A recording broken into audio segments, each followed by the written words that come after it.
सूर्य धीरे धीरे नदी के ऊपर उग रहा था। नदी के पानी में खड़े होकर सूर्य देव को अर्घ्य दे रहे थे महान योद्धा कर्ण। दुनिया उन्हें जानती थी दुर्योधन के मित्र के रूप में, पांडवों के शत्रु के रूप में और अर्जुन के सबसे बड़े प्रतिद्वंदी के रूप में। लेकिन उस सुबह कोई उनसे मिलने आया था, ऐसा व्यक्ति जो एक ऐसा सत्य जानता था जो दुनिया नहीं जानती थी। वो थी कुंती, पांडवों की माता। वो चुपचाप खड़ी रहीं जब तक कर्ण की प्रार्थना समाप्त नहीं हुई। जब कर्ण मुड़े तो उन्होंने कुंती को वहां खड़ा पाया। कर्ण ने सम्मानपूर्वक हाथ जोड़कर कहा, पांडवों की माता, आप अपने शत्रु से मिलने यहां क्यों आई हैं? कुंती की आंखें आंसुओं से भरी हुई थीं, उनकी आवाज कांप रही थी।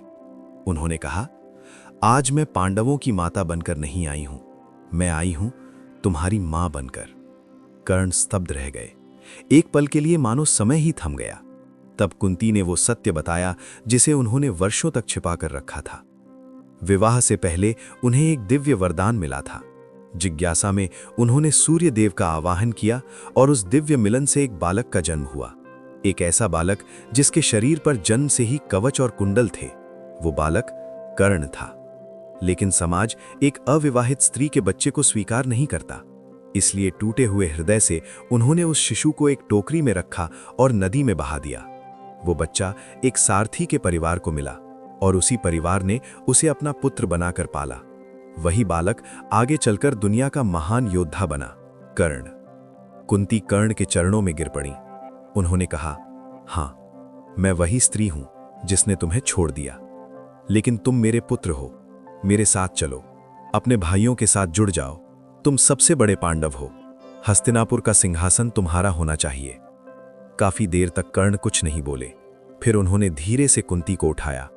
उनकी आवाज शांत थी लेकिन पीड़ा से भरी हुई। उन्होंने कहा, तो आज इतने वर्षों बाद आपको याद आया कि मैं आपका पुत्र हूं? कर्ण ने उगते हुए सूर्य की ओर देखा। दुनिया ने मुझे सारथी का पुत्र कहकर अपमानित किया। राजाओं के सामने मेरा अपमान हुआ, लेकिन एक व्यक्ति हमेशा मेरे साथ खड़ा रहा, दुर्योधन। जब दुनिया ने मुझे सम्मान नहीं दिया, तब उसने मुझे सम्मान दिया। उसने मुझे एक राज्य दिया, उसने मुझे मित्रता दी। कर्ण ने फिर कुंती की ओर देखा। मैं उस व्यक्ति को कैसे छोड़ दूं जो तब मेरे साथ खड़ा था जब मेरी अपनी मां भी मेरे साथ नहीं थी? कुंती रोने लगी। उन्हें पता था कर्ण सही कह रहे थे, लेकिन उन्हें आने वाले युद्ध का भय था। उन्होंने कहा, मेरे पुत्र तुमसे युद्ध करेंगे। मैं उन्हें खोने का विचार भी सहन नहीं कर सकती। कर्ण का चेहरा नर्म पड़ गया। उन्होंने शांत स्वर में कहा, मां, आपके पास फिर भी 5 पुत्र रहेंगे। कुंती ने आश्चर्य से उनकी ओर देखा। कर्ण बोले, मैं युधिष्ठिर, भीम, नकुल और सहदेव को नहीं मारूंगा, लेकिन अर्जुन और मेरे बीच का युद्ध टाला नहीं जा सकता।